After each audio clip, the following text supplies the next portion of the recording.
This time we made a small adjustment, just slightly. We specifically invited Khenpo Sodargye from Larunga Five Sciences Buddhist Academy to talk to us about Buddhism. Let me introduce Khenpo Sodargye. He is from Ganzi, Sichuan. He attended Ganzi Normal College in Sichuan when he was young. After graduating, he became a monk.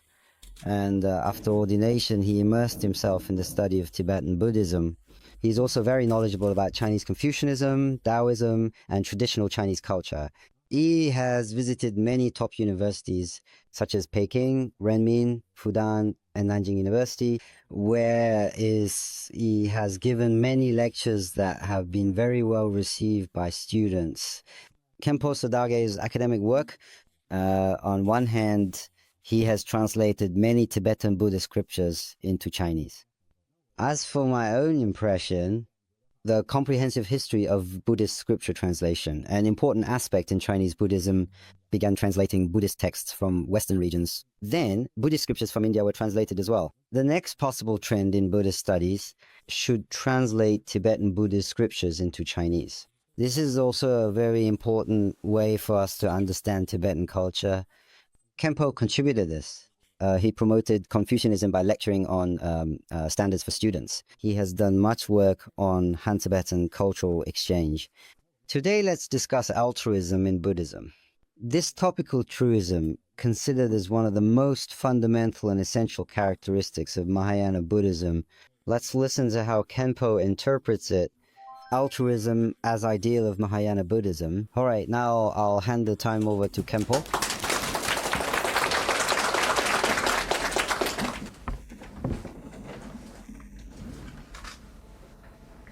Just now, Professor Chen said, Khenpo Sodargye. My name is Khenpo Sodargye.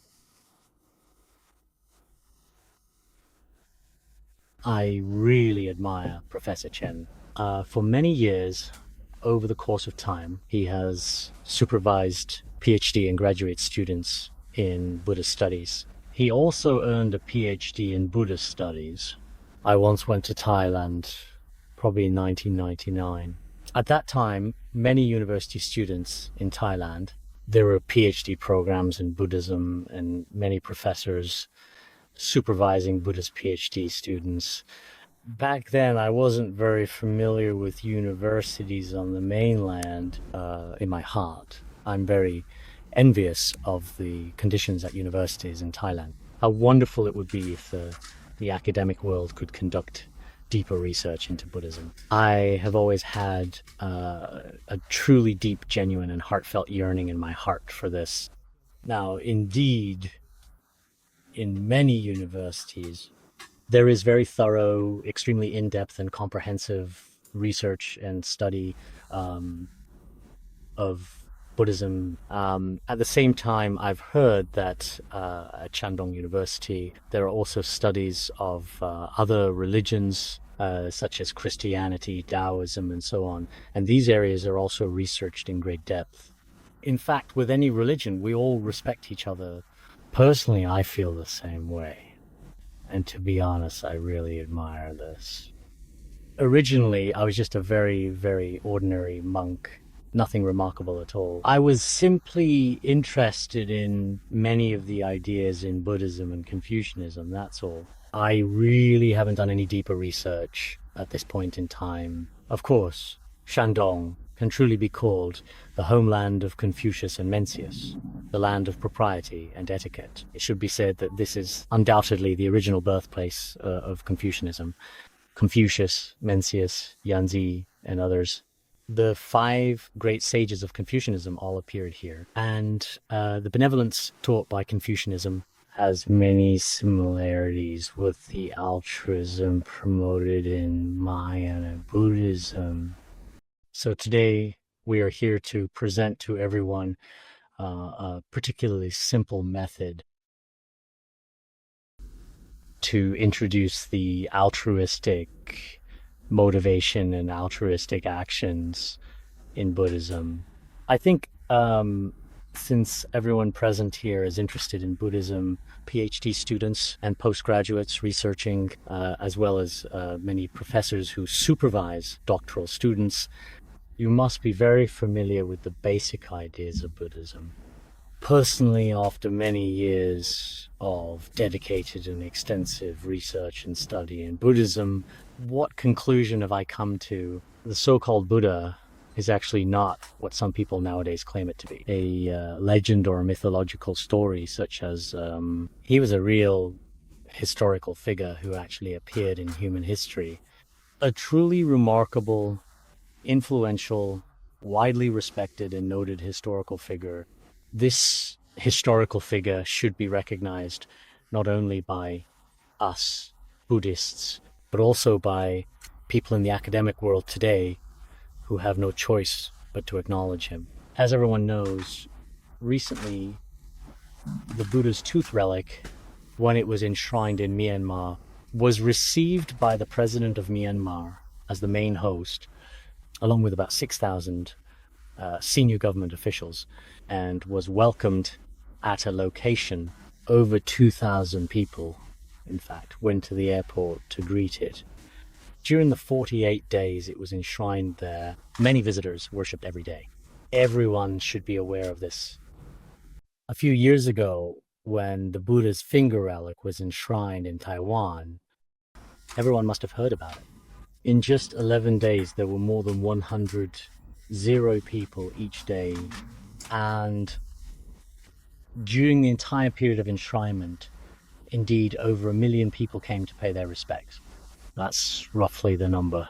I think that throughout human history, although there have been many truly great individuals, many remarkable giants who have made indelible contributions to human society throughout history, if we analyze this from a certain perspective in a very fair and objective way, even just a single tooth or a finger bone of a person has never been venerated by so many people in later generations. I think that now, as humanity has entered the 21st century, it's impossible that all these people are fools, or that they all share the same belief. Therefore, as Buddhists, we can confidently say with full assurance that in this world, it is the so-called Buddha who has truly completed the path of wisdom in life. With selfless, great compassion, with selfless love, and an altruistic spirit, he spread his teachings among humanity. This is, in essence, the concept of the Buddha. Every part of the Buddha, including a single finger joint, is treated with such deep respect by later generations. As you all know, I just recently visited Famine Temple in Xi'an. They have Buddha finger. Now, the state has invested about 1.2 billion yuan to carefully construct the magnificent underground palace and the Hijisheli Pagoda. As I was paying homage, I felt an incomparable sense of faith arise within me. At the same time, I also thought about the figures of this world. Up to now, humanity has produced countless truly notable figures. But among these people, including scientists from various fields, do they get veneration from later generations? In the scientific community, as we all know, people greatly admire Newton and Einstein. The tomb of Sir Isaac Newton, the renowned scientist and mathematician, can be found located in Westminster Abbey. There, along with Shakespeare, the great playwright, and Darwin, the renowned naturalist, as well as Churchill and Newton, they are all enshrined closely together in a grand and historic royal church. Although people come to pay their respects every day in people's minds, they do not receive the kind of special blessing that we Buddhists often speak of. This includes Einstein as well. As everyone knows, when Einstein died, according to his original will, which he gave to his eldest son, he wished nothing of his body be preserved, and everything returned to the four elements. But later on, there was a certain man, a person by the name of Harvey. In order to provide material for future research, he secretly and extremely quietly held on to Einstein's brain. Not only did this not receive the kind of public approval he had imagined, but it was also condemned by many people. In the end, for 42 years, he had to keep it hidden himself. When it was finally discovered after a long search, although later generations did conduct some research on this brain, to some extent, it is now kept in Princeton Hospital, but after all, not many people actually know about it. I was thinking, even though his brain was actually divided into 240 pieces at the time, and made into many experimental samples, and even separated into many parts in about 10 jars, if this brain were to be shown to the rest of the world, would it really receive admiration? Of course, perhaps as a Buddhist myself, I might be expressing a kind of partiality, a special reverence and admiration for the Buddha.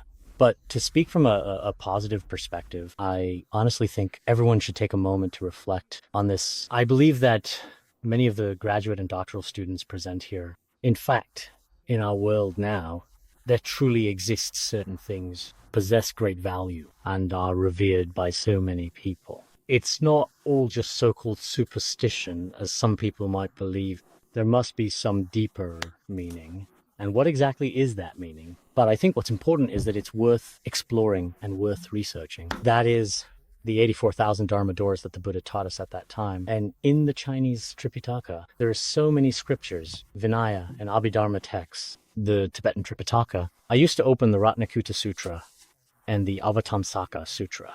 And the more I opened them, the more I studied and read them, in the end, I felt as if I had entered a truly incredible world. So for many university students, you too, including Buddhist studies like the Diamond Sutra and Awakening of Faith in the Mahayana, many of these courses are being offered. And in the process of taking them, you'll find that the writings of ordinary people in the world are very different from the words of the Buddha.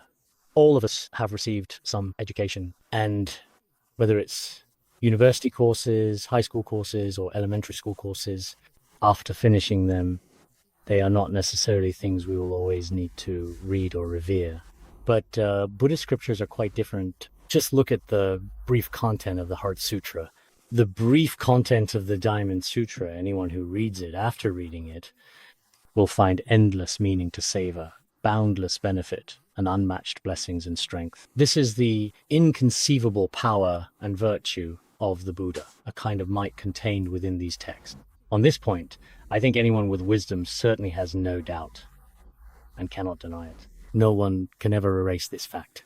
Absolutely. Therefore, in this regard, I think we must first understand what exactly is meant by the so-called Buddha. What kind of being is he? He indeed has many different histories and origins, each reflecting a unique aspect of his background and contributing to the person he is today. But more importantly, for us humans today, what kind of image does he actually manifest? And what kind of specific role does he play in this context? Among those present, many are Buddhists. Some truly believe in Buddhism, while others may not be believers. But I think we definitely need to study it. When we study it, we need to understand what Buddhism really is. It is not just a belief. It should be considered an education in wisdom. I think that within Buddhism, whether it's astronomy, geography, or the humanities, all worldly knowledge and learning are truly and fully encompassed. If it were merely a religion, or simply, in essence, just dogmatism, then it would only contain just one aspect. So sometimes I think in Buddhism, without relying on any instruments, even when looking at certain aspects of astronomy, when later generations look at the Buddha's wisdom, it truly and utterly seems unimaginable. We know that some people feel that due to a variety of complex reasons and circumstances in reality, some of our rich traditional culture and thought for a period in the past was indeed subjected to some blows. However, this has caused substantial harm to humanity. I think we, the later generations, are the victims, you could say that. Why is that? Because in our minds, besides money, status, and physical beauty, or some forms of realism, as it were, there are no traditions left. Of course, I admit that very few traditions, it's not necessary for you to keep practicing them now. For example, all the traditions from the Tang Dynasty nowadays, in this era of globalization, in a global village, truly, it's not necessary for you to always maintain an ancient image. But some aspects of humanity, mainly the virtuous side, especially the education of what is truly good, particularly the important aspect. Indeed, we certainly need to maintain, we really need to turn our attention back to the deep, profound teachings and wisdom of our earliest ancestors. I'm not particularly clear about how things are on your side regarding the study of traditional culture and Confucian thought. Actually, I've always believed that it isn't a profound, comprehensive philosophical system like Buddhism, but indeed, in our worldly life, when it comes to interacting with people or filial, benevolent, and observing proper etiquette, it holds great significance indeed. Nowadays, many people, perhaps due to their environment or various other reasons, they have a particularly poor ability to accurately and effectively distinguish who is genuinely good and who is not. There was a time before when something called thick black theory appeared in society. The thicker your face becomes, the better. As thick as a city wall would be ideal. And the blacker your heart, like coal, the better that was considered a good thing. For a while, people really believed that the worse a person became, the better they were. Quite a lot of people actually followed this particular theory and then started doing many truly shameless things. At that time, maybe when we were in university or in any institution of higher learning, we might not have learned much of the good side. But I personally believe that what is genuinely and truly unparalleled about Buddhism, it can also be said that Buddhism's incomparable quality is its altruistic spirit. In the ancient and revered Buddhist scripture, known as the Sutra for Dharmas, it is also clearly mentioned that all those in the world who possess wisdom should give rise to the unsurpassed bodhicitta.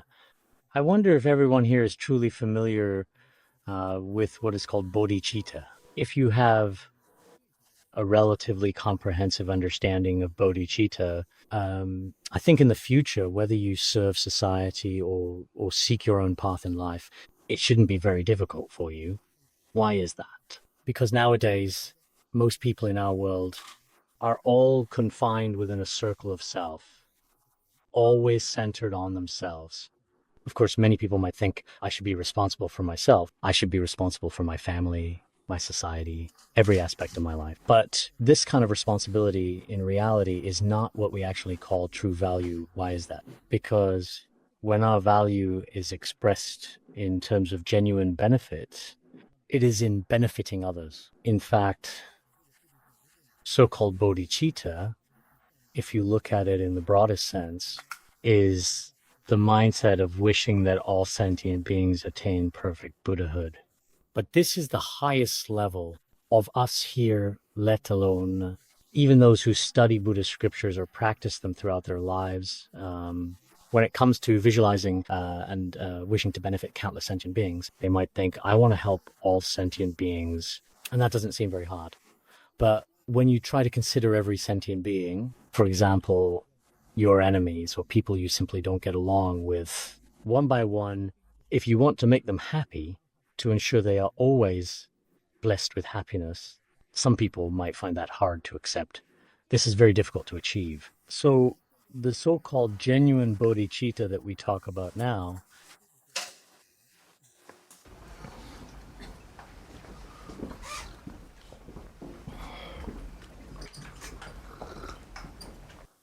actually, regarding bodhicitta, I don't want to elaborate too much today. We are all here, even if it is just one class, gaining some understanding of a truly significant piece of knowledge. That is very important, something to be remembered. What we call bodhicitta, as I just mentioned, is a technical term. It is also a specialized term within Buddhism. But if we don't understand this, we won't be able to study Mahayana Buddhism. I've met many renowned scholars coming from various backgrounds who have dedicated their academic careers to Buddhist studies. They can say Bodhicitta verbally, but not to mention actually practicing it, even the literal, straightforward meaning of the words. They still can't truly or fully explain it, not at all. This is, quite frankly, rather unfortunate. If it's just an ordinary person or a typical monastic, it's understandable. If you don't know what the so-called bodhicitta is, they simply haven't had the opportunity. But for us, who are in higher education specializing in Buddhism, if someone like that is asked what bodhicitta is, and they treat bodhicitta as just a superficial phenomenon, which honestly is actually quite unreasonable. First of all, when we carefully study it, we can see that bodhicitta is the very foundation of Mahayana. Many people confuse bodhicitta with compassion, kindness, or a charitable heart. Mixing all of these together is simply unreasonable.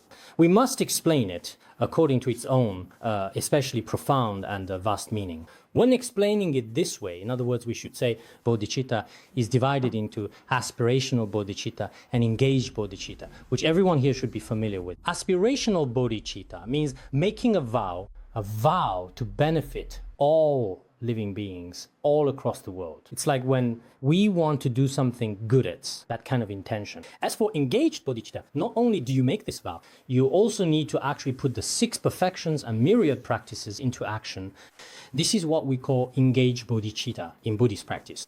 After we fully comprehend this kind of intention in theory, more clearly, it is best to put it into practice in our daily actions. In fact, the academic study of Buddhism and the actual practice of Buddhism are best closely integrated and mutually supportive. Many scholars in the present day can only talk about it verbally when discussing this topic, but when it comes to actual practice, they really haven't practiced even for a single moment. If you truly practice this great compassionate bodhicitta, it benefits world peace. It has truly great benefits and notable merits for the world. Moreover, it also brings great benefit to your own body and mind in every aspect.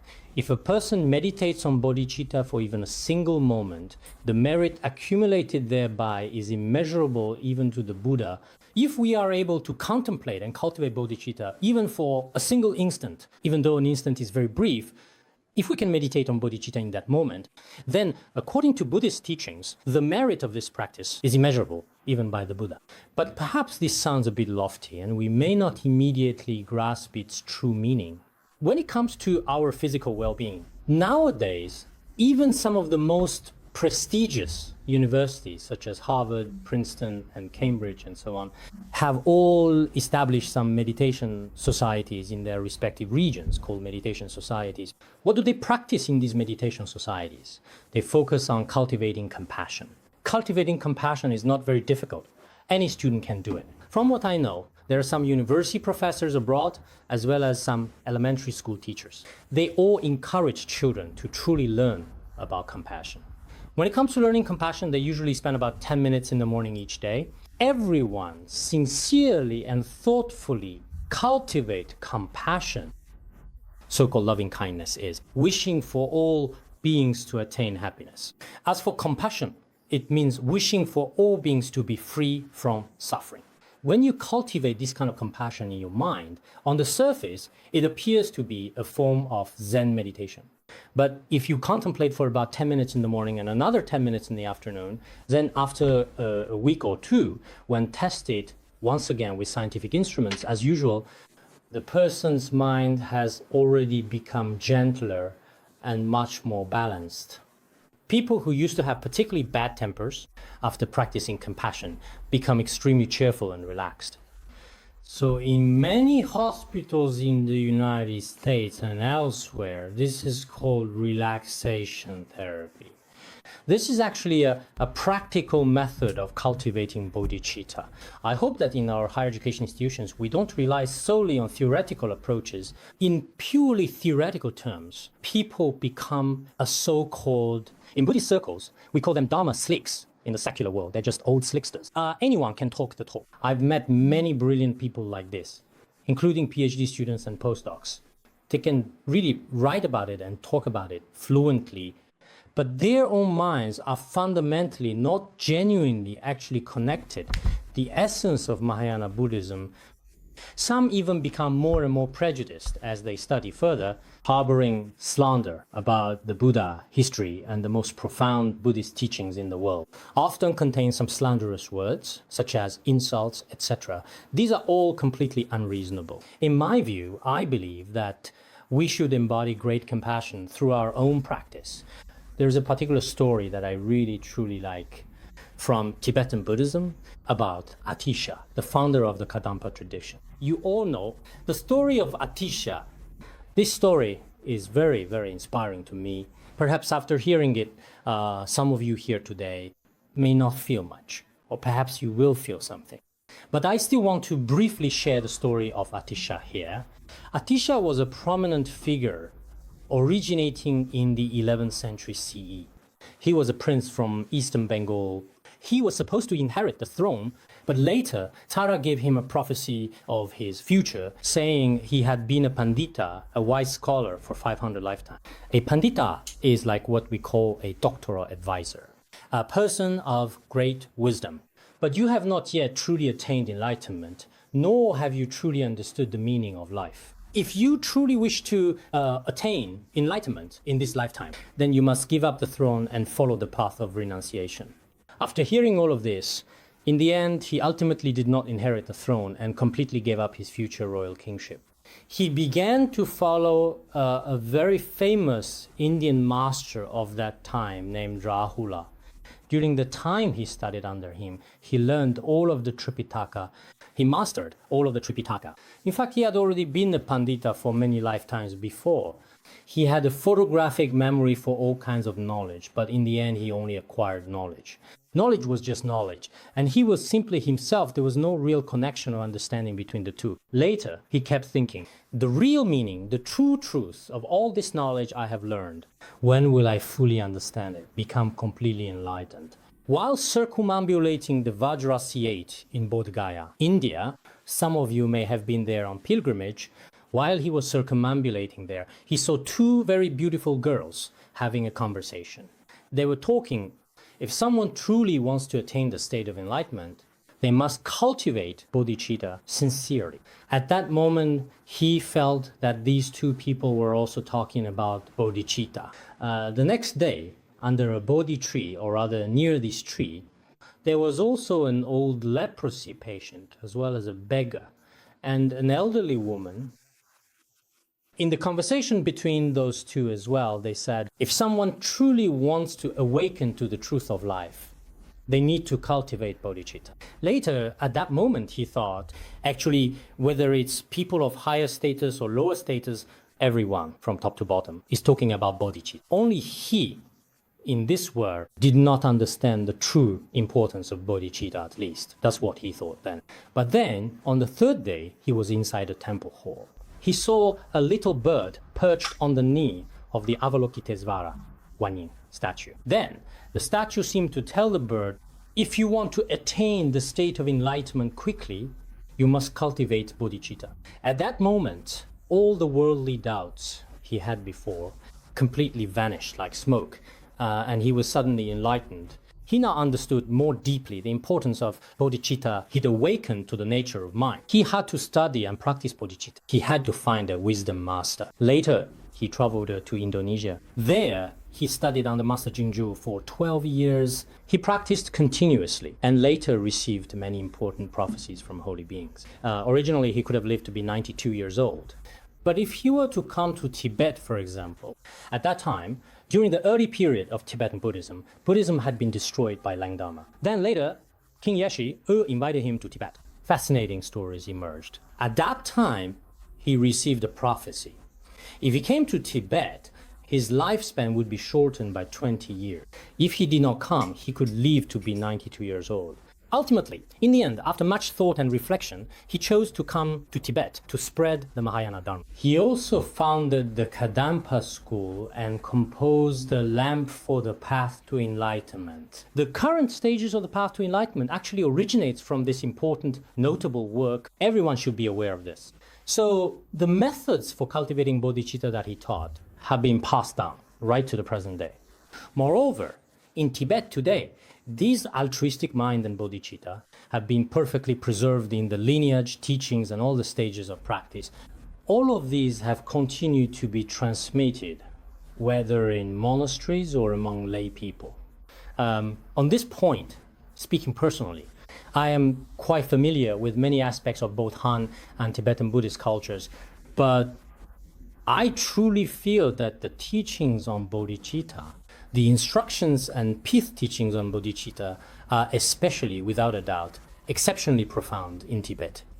This is due in part to the Venerable Atisha, as well as Shantideva, Chandrakirti, and many great masters from India who directly brought these teachings into Tibet. To this day, this has remained an especially excellent lineage. Many scholars, both in China and abroad, have come to understand this only from a theoretical perspective. At the same time, many intellectuals may not truly understand them if they only study these teachings. All phenomena are impermanent. Everyone can understand the concept of impermanence. But when you are truly faced with the major issue of life and death at the end of your own life, merely reciting the principle that all phenomena are impermanent is of little use to many. Many of the principles in Buddhism, I hope everyone will genuinely apply them in their actual conduct and embody these principles in their daily lives. When we put these teachings into practice, our actions should be aimed at helping others. In fact, whether you are a teacher or a student, no matter what position we hold in society in the future, at the very beginning, our mindset should be, I want to help others. This kind of attitude is especially important. If we lack this mindset, nowadays, in many schools, both teachers and students are focused on money. This is a particularly very negative and concerning behavior. I've met many people, and many think this way. Of course, this is also a kind of realism. They care about themselves. What will happen to my marriage in the future? And what about my job, my career, and my work life? All of their thoughts, maybe more than 90% of the day, are primarily and intensely focused on themselves. Many people never even consider, how will I promote traditional culture in the future?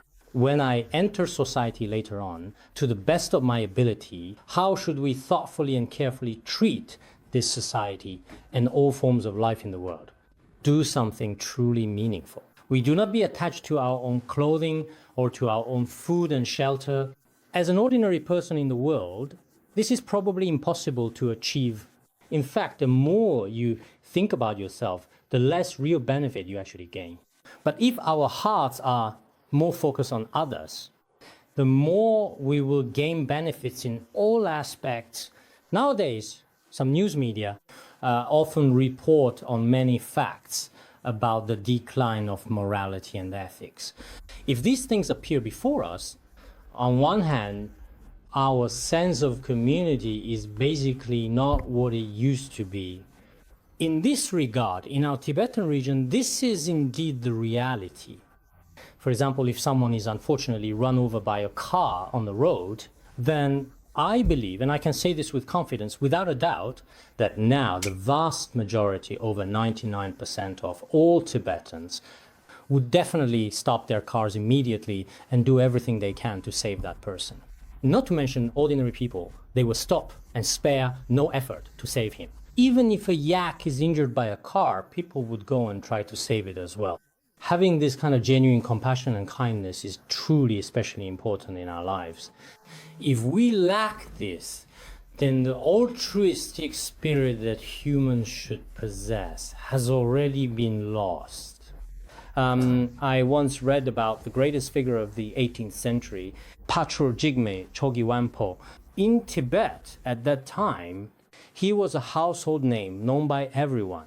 He was a widely respected and renowned master throughout his field, truly remarkable. He was famous as Hanshan master in Han region. Once on his way to a Dharma assembly, he saw a poor widow with her 3 young children standing quietly nearby.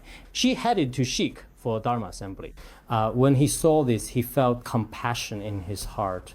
The master was a wandering monk, and others did not know his true identity. If she had known, she wouldn't dare let him help her. But along the way, he kept looking after the widow's children and helping her beg for alms all the way until she reached her destination. Later, the woman realized, oh, He's actually such an extraordinary master. From this small story, I saw something important. Nowadays, many people, including those of us here today, we will learn about altruism. You probably won't try to test me what I would actually say about the so-called altruism. Each person should reflect on it in their own heart. Whether you are on the road of life or in your daily life from this moment forward, no matter what you are doing, when you encounter others, will you help them? Most of us might help our relatives, friends, or people connected to us. If he's in trouble, we go rescue him. This is a person's basic, fundamental, and essentially positive and kind side. But when it comes to people unrelated to us, we don't help them. Some people even, when they see other living beings, including animals and such, simply ignore them. I believe that this reflects a genuine moral decline in our society today. This is how I see it. Because people don't realize that the suffering and the happiness of every living being are in fact the same. I also really like happiness, and I don't want to experience any pain. And aside from us humans, all other sentient beings are the same.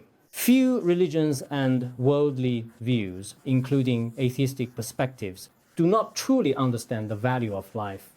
This is something I hope many people will find worth exploring. What exactly is the value of life? Some time ago, we were in a certain place where many intellectuals gathered to explore and study the value of life. At first, many scholars, due to their past environments and various reasons, simply didn't understand, and it seemed that only human life has truly meaning, while other lives have no true meaning. This is a kind of acquired education, meaning it is not innate, but rather something that we have learned and absorbed. If you grew up with a different kind of education, or perhaps in a different environment, you would understand that every single life, regardless of what kind it is and where it lives, when it is harmed, you would feel pain for it. You really would. So this issue is something that many of us, intellectuals today, you really ought to pay very careful attention to this honestly. And the very core meaning of Buddhism is about understanding the true nature of life and reality, guiding followers toward wisdom and compassion. All sentient beings in the boundless sky, to be truly free from suffering and attain happiness. This does not exist in other religions or other doctrines. It may seem impossible to achieve, and some might think that this idea isn't so great. But perhaps we still need to continue to carefully and thoroughly study this issue in even greater depths.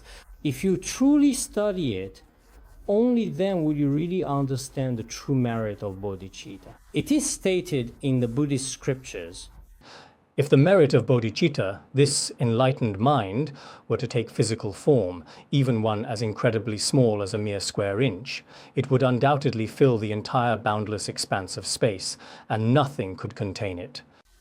I believe it is mentioned in the Maharatnakutta Sutra that if bodhicitta were to have a physical form or perhaps a specific color, even the expanse of space can't contain it. Why say this? When we humans today analyze things from a truly objective perspective, only then do we realize the importance of altruism.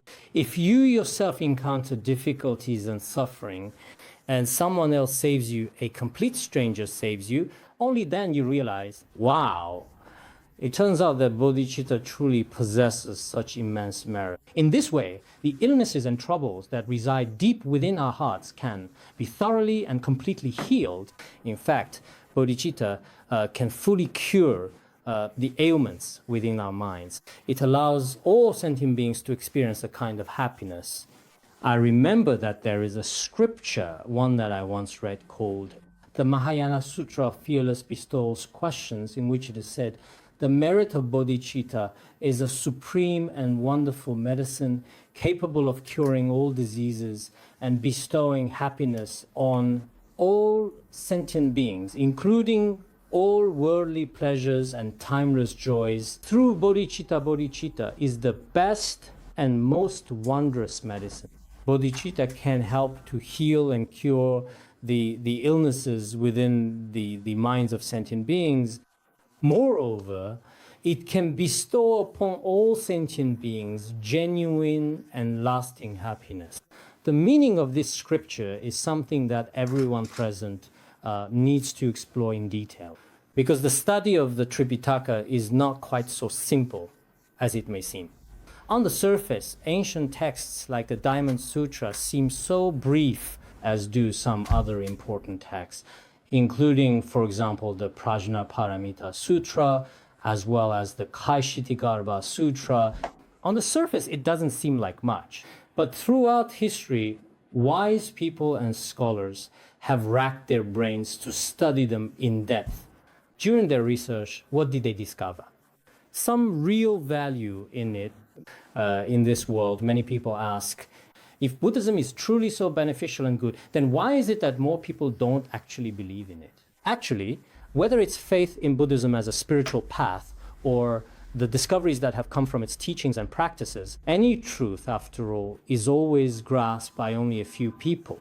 Whether it's scientific knowledge or the humanities, any kind of knowledge, it's impossible for everyone to fully understand its meaning. It's like the precious treasures in our world. There aren't that many people who truly understand the value of these treasures. However, many still believe in Buddhism. I saw in a certain statistic that, including China, there are now over 100 million people who believe in Buddhism. If 1.3 billion people, over 100 million, counted, then the number of uncounted believers should actually be even greater. Among students and intellectuals, if we truly want to study some aspects of ancient culture in the future, Buddhism may be truly indispensable. If you don't at all understand Buddhism, then much of the research into ancient culture really does lose a lot of its depth, significance, and importance. This point is clear in many articles and in the research process of many people. Because Buddhism touches on all aspects of the truths of life and the universe, if we want to find these truths, we may need to thoughtfully invest our wisdom on a much deeper and broader level. Otherwise, our understanding will be very superficial and shallow, especially when many of us are faced with life itself. We all have to face death. We must face illness. And we also have to encounter all kinds of suffering in this world. At such times, Buddhism is especially extraordinary. This is true of Mahayana practices, like self-other exchange, practices of equality between self and others, and Mahayana practices valuing others over self, and also the teachings from Atisha, recognizing kindness, remembering kindness, and repaying kindness. If you truly practice these important principles in your daily life, without discussing future lives, this life, your attitude and perspective on life will undergo a significant transformation. Some people might think, I shouldn't study too deeply. If I go too deep, will I end up becoming a monk or maybe going off to live in the mountains? Some families are very worried when someone studies Buddhism, including some PhD or graduate students. If you enroll in a course on Buddhism, your family might become concerned, wondering if you will ruin your future because of it. But actually, in Western countries, studying religion and history is considered the most profound field. Generally, those who study economics or trade are only focused on money. In my view, studying Buddhism does not necessarily mean you have to become a monk. In the 1980s, media and movies have perhaps somewhat tainted our thinking. Why is that? Many TV shows and movies show that when people face setbacks in life, it seems only in temples, no way out. They hit rock bottom. Do they become monks? This is a kind of negative influence brought to us by the media, including film and television in particular. But actually, in both Tibetan Buddhism and Chinese Buddhism, if we look at history, most people studying Buddhism have been lay people. Monastics are also 2,500 years ago. Shakyamuni Buddha was in India. Most of them are lay people. Because of this, the Buddha and the Fourfold Disciples, the sutras he taught to lay people are everywhere and extremely abundant. Therefore, I think we should have a kind of Buddhist faith. Of course, if you have your own faith, that's better. Even you don't have a faith, if you truly understand the theories, authentic teachings of Buddhism, you will see that they can positively benefit both your life and society. Especially now, what we lack most is the so-called true selflessness, really, truly benefiting sentient beings. This is what is called the Mahayana Bodhicitta. Why is it called Bodhicitta? Bodhi refers to bodhisattva, the meaning of a bodhisattva. A so-called bodhisattva is a courageous mind, a brave consciousness. Why is it courageous? Because giving up your concerns and wholeheartedly dedicating oneself to benefiting others. This is something that ordinary worldly people cannot do. Only the Buddha can do this fully. He not only fully and deeply comprehends the truth of all phenomena, but also devotes all his actions, efforts, and energy entirely to the important work of helping other beings. If there are such people in any organization or department, they would likely be especially admired. This is what is meant by a bodhisattva. Some of us often think that so-called bodhisattvas are just the statues in temples. But they are not bodhisattvas. If those were bodhisattvas, then the terracotta warriors, the many life-sized statues made by Emperor Chen Shi Huang would also be bodhisattvas. But these are not bodhisattvas. When we talk about bodhisattvas, we often say that someone does a lot of good deeds and genuinely helps others. A living bodhisattva. Actually, in this world, no matter what your status is, if you have an altruistic heart, even if for now society subjects you to all kinds of attacks, insults, or contempt, possible as the social atmosphere now is not good. People who do good deeds are often ridiculed by others. This happens among our students. Those who truly love and appreciate traditional culture, or who often and willingly help others in their daily lives, are frequently looked down upon and scolded by many ignorant people around them. Such exist. This is due to a poor social atmosphere, not a lack of conscience. We should always act according to our conscience and benefit all living beings in the world. For many of us college students, altruistic heart is, without a doubt, more precious than any property or money. In my whole life, I have one altruistic heart. This truly altruistic heart has absolutely never been harmed or damaged in any way. I believe this is the most meaningful and valuable truth in our lives. And wherever I go in the future, I will do my best to act in this way. There is a Buddhist monk living in Qinghai.